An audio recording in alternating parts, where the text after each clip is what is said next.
สวัสดีครับพบกับผมสองสิงห์โมดิฟายนะครับวันนี้ก็มารับลูกชายที่บ้านย่านะครับก็ทีนี้ก็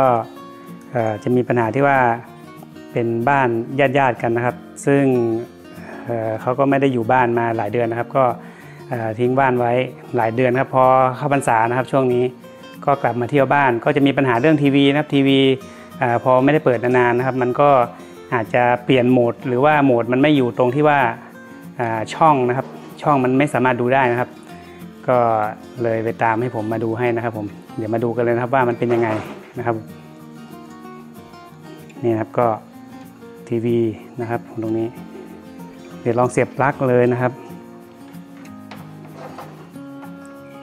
เดี๋ยวลองเสียบปลั๊กทีวีดูก่อนนะครับ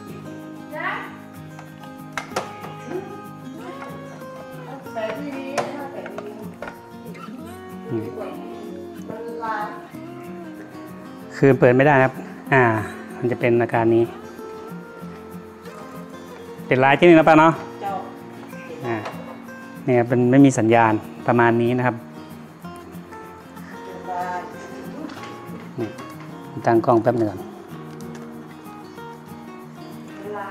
ตรงนี้ถ้าดูลักษณะตรงนี้นะครับมันก็จะเป็นแบบว่าตั้งแบบไม่ตรงช่องมันนะครับเหมือนว่าช่องรับสัญญาณนะมันก็จะมีทั้งตรงนี้ถ้าเป็นกล่องดาวเทียมมันก็จะมีช่องดาวเทียมก็คือช่อง AV นั่นเองนะครับซึ่งทีวีตรงนี้นะครับมันน่าจะโดนกดหรือว่าเปลี่ยนโหมดไปนะครับผมนี่คือกล่องดาวเทียมตรงนี้นะครับปกติก็แกก็จะกดได้นะครับแต่ว่าตัวนี้รีโมทมันหายนะครับซึ่งทีวีตรงนี้ก็มันไม่มีปุ่มมันเป็นทีวีรุ่นใหม่นะครับเนี่ยมันไม่มีปุ่มนะครับปกติ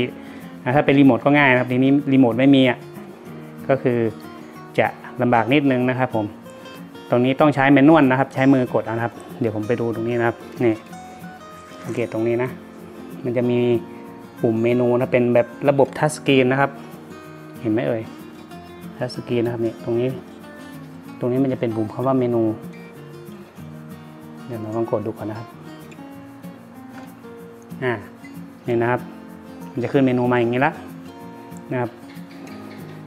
ก็มันเป็นเรื่องง่ายๆครับบางคนก็อาจจะไม่รู้นะครับลองดูก็ได้นะครับก็กดเลื่อนเป็นลูกศรเลื่อนลงนะครับเนี่ยมันจะมีลูกศรขีดตรงนี้ถ้าสังเกตตรงมุมเนี่ยนี่นะครับ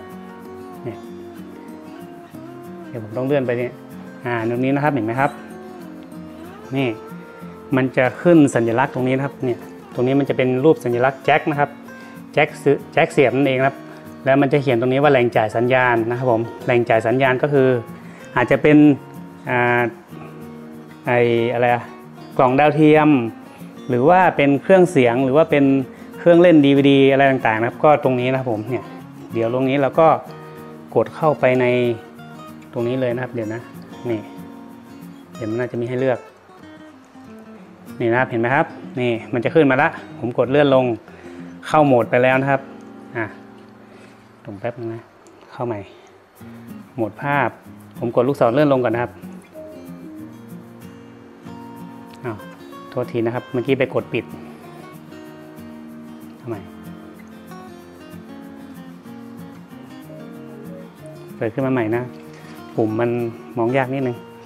เดี๋ยวผมกดปุ่มเมนูเมนูตรงนี้นะดูกันนะเห็นไหม